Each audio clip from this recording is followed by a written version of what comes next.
would be so easy. Who taught you how to shoot?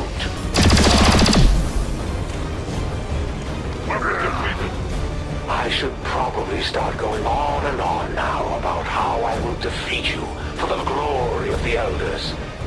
But let's be real, I just like to kill things. So little time.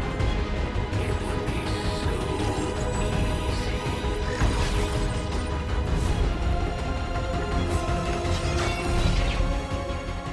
Good to see you, sister.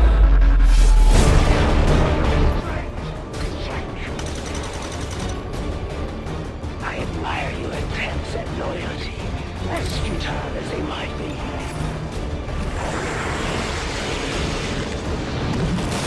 The forces of XCOM are legendary for their prowess in battle. Their fabled commander even more so. Today, you face a warrior unlike any you have ever encountered. The one who will be your end. Proving your worth to your new master. The Great Fury! Yeah.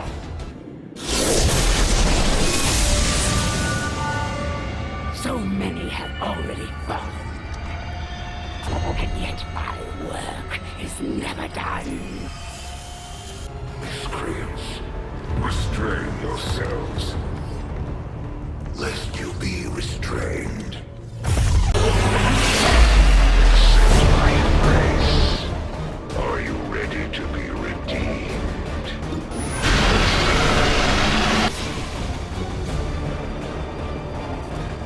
Sir, garish display some swordsmanship for my sister.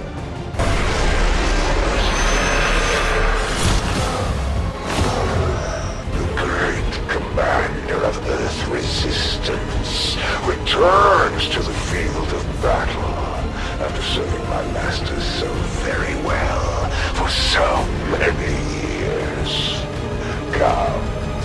Show me why the Elders favor you so. It is nearly time for atonement. Stand proud.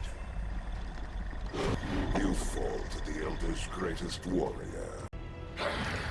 You dare defile this place with your wretched tongue? Oh, I dare.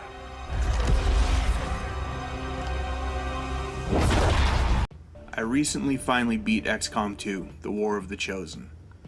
Even for an XCOM fan, this game is insane, and I don't like everything about it. Mostly zombies. I hate zombies. However, I fell in love with the 3 sub-bosses, known as the Chosen. As I fought inch by inch, save scum by save scum, I finally conquered the 3 of them, and then I missed them. The world felt empty without them, even though they technically aren't the game's main antagonists, that being the Avatar, and more so, the Elders behind it. That being said, this made me think, and the more I thought about it, the more I realized that the Chosen were the first real villains I had seen in a video game since the likes of Frank Fontaine from BioShock. Let's dwell on that word for a moment. Villain. You may say, but wait, punk. Every game has a villain. That's how conflict works. And you're right. But how many of these quote-unquote villains actually feel like villains when you are going up against them? Does Bowser make you question your actions? Is Ganon a reflection of who you could be if you lost your humanity? Or is he just a placeholder for textbook evil born into a desert tribe of female assassins? I've beaten Ganon and Bowser in various iterations, and all they did was really get in my way. Or some would say, antagonize me. And that's the difference between most video game villains and the Chosen. The Chosen aren't just antagonists. They make you question yourself. They show you who you could easily become if you ditched your humanity and decided that any ends will justify the means. They taunt you, mock you, insult your soldiers individually, to the point of even insulting their weapons. At times, though, They show jealousy of you, and even on occasion, admiration. The biggest moment for me was when I was infiltrating the Warlock's fortress, and he commented on the fact that I do not even fully understand the Elder's plan. He made me wonder if I was actually the good guy in this. If maybe the Elders really were conquering planets to protect the universe. And then I killed him and gave his rifle to my medic. Throughout this dialogue, you come to find that each individual has distinct personalities, which are shown and not told. The assassin is a sincerely honorable warrior, and the only one of the three who cares about her siblings. The hunter is the equivalent of a spoiled brat who really just loves death and chaos. The warlock truly reveres the elders, but also is the epitome of high on his own supply. If you dig deeper and read the archive data provided throughout the game, like some people do, I just read the wiki, you will find that they all have fully fleshed out backstories and purposes. The hunter is a former reaper who was captured and turned into what he is. The warlock was a gifted psionic human recruited when he was a child, after he devastated an entire Advent recovery team. The assassin was cloned from the ground up to be the perfect warrior. As far as facing them in battle, each one must be approached very differently, if at all. Sometimes it's just better to take the L, as kids say. What really makes them nails in your coffin, though, is they can appear on any mission at any time and make your life a living hell. You'll be wiping sweat off your brow, glad your Overwatch ambush went off without a hitch, thinking you could tie a bow on this mission after you off a couple stragglers, when out of nowhere, what may have been a mission in the bag can easily turn around in a second. Once I had already wiped all of the enemies off the map, my victory was assured, and then the hunter changed tactics and wiped my squad out in 3 turns. And if that doesn't shake you, their influence does not end in active combat. When not on the field, they are constantly taking steps to subvert you at every turn. You just completed setting up supply lines in Africa, they bite down on your income. Is your engineer working around the clock to build your proving ground? They injure him and double the build time. Boy, some blue screen rounds would sure be handy right now, wouldn't they? Yeah, they sure would. Back on the battlefield, however, you will find that surprisingly their motivations in battle aren't what they seem. Though they can and will, a lot, kill your soldiers, their goal is to extract knowledge from them.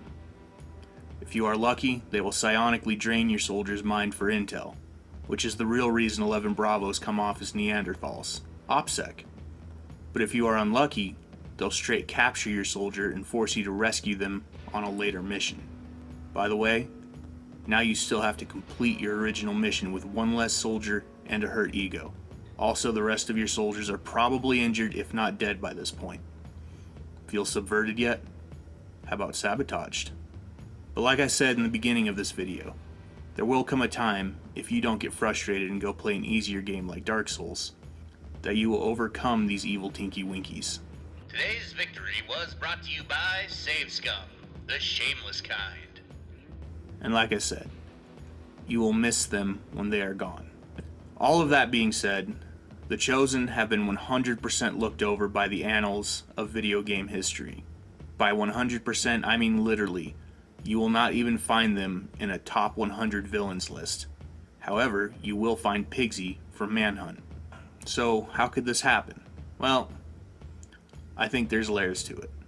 And for one, let's just start with their names.